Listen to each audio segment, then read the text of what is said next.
It's time to get back to work and talk about DE&I practice so we can get it done right and hold ourselves accountable.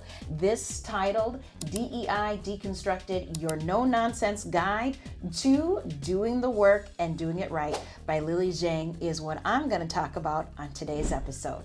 Let's get into it.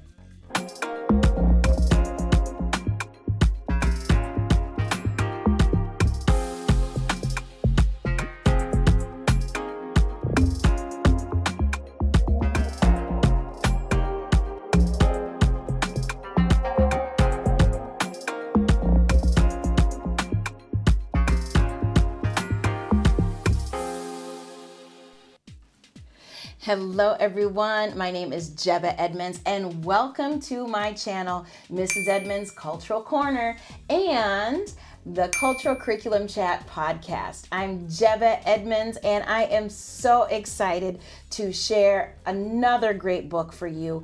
Now, I love all things multicultural educational practices and strategies for at work and at school. And this book makes you go, whoo-cha.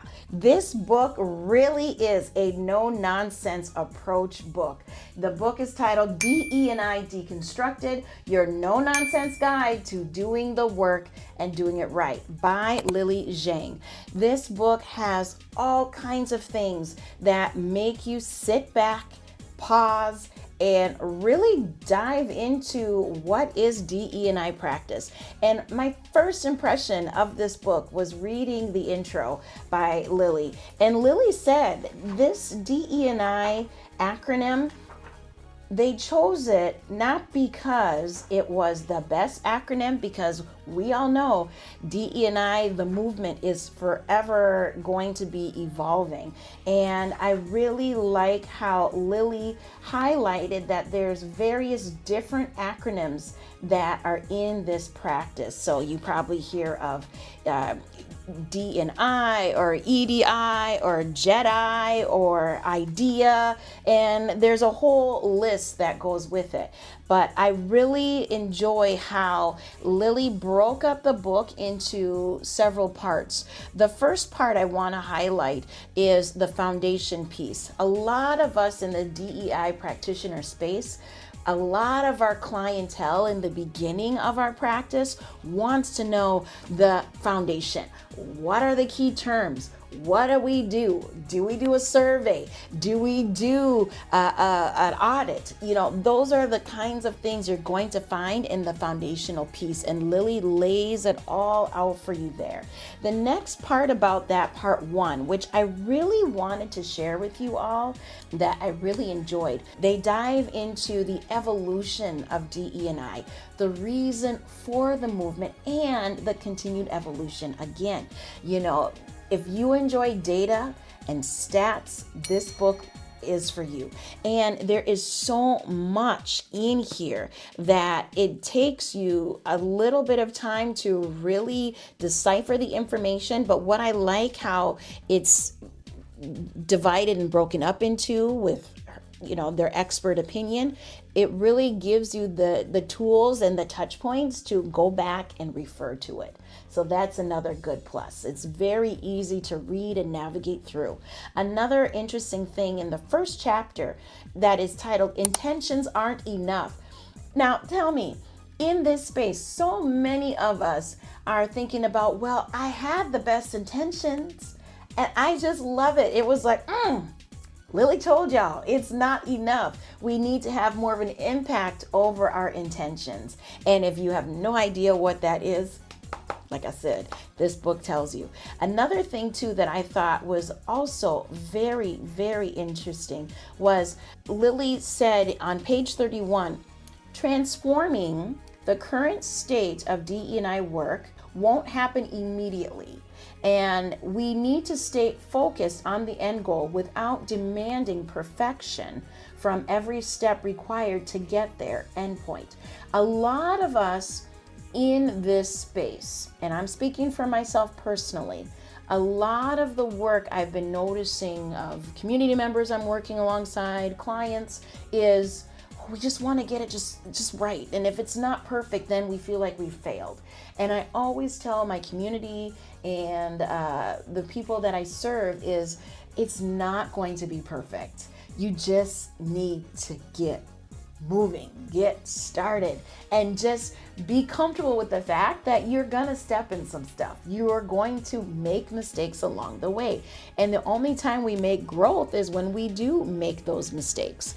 And another really neat factor about this book, each chapter has lots of takeaways, lots of exercises and reflections. So you and your employee resource group or your cohort of a leadership team or even your whole staff can do this alongside of each chapter. Now, I know some of y'all can be busy. Don't just skip to that part of the book. Don't skip to that part of the chapter because you won't have the context of what those takeaways and reflective questions are. I know I'm looking right at you. I know you want to skip. I know you want to skim. And for me, I'm taking my time with this book. And what I am reading so far, I am really enjoying it. Another really interesting thing that I wanted to share with you all is that there's lots of diagrams and stakeholders and things that you could write in for yourself. On page 192, there's lots of graphic organizations on here.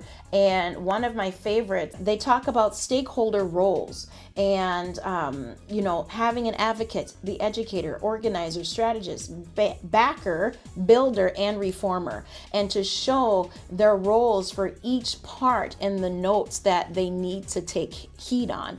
And I just like that workplace model, to be honest. You need a backer, you need a builder, a reformer, you need all of these pieces in order to make this work. I feel like in this space, when we're talking about DE&I strategies, a lot of people get hung up saying, well, my strength is I like to be behind the scenes. I don't like to be in front of people. And that's okay. And with these different quadrants here, you can find where you fit in the best in your own strength to do this work. There's no excuse to not have this done in the correct fashion. Another thing that I really would like your cohorts and your community groups to look into when you are reading this book is to take it one part at a time. And like I said, the book is broken into the foundations piece. The part 2 is all about the pillars. So those are the tactical strategies that you need to use. And then the toolbox, of course, is the part 3. And then, of course, the last part is the conclusion with more resources to do this work. A biggest piece of this walking away is take your time. There is, a lot of information in there, but the notes and even all of the resources that Lily has cited in this book, I have used a lot of the resources as well. And there's some new ones that I can't wait to showcase and share with you. I am just in awe of this book, and I really hope that all of us consultants, practitioners, and facilitators in this space really do take note, look in their own practice and do their own self-audit in order to do this work and help be a part of that conversation. And Lily, my shout out to you. If you are listening, I would love for you to be on my show and we can talk more about your work. I would be honored to have you on. And if you, my friends, love hearing more episodes on diversity, equity, inclusion, and belonging strategies for work and at school, be sure to subscribe to my channel so you get up-to-date information every single week. That's all that I have for you today, friends, and I will see you here same time next week. Bye-bye.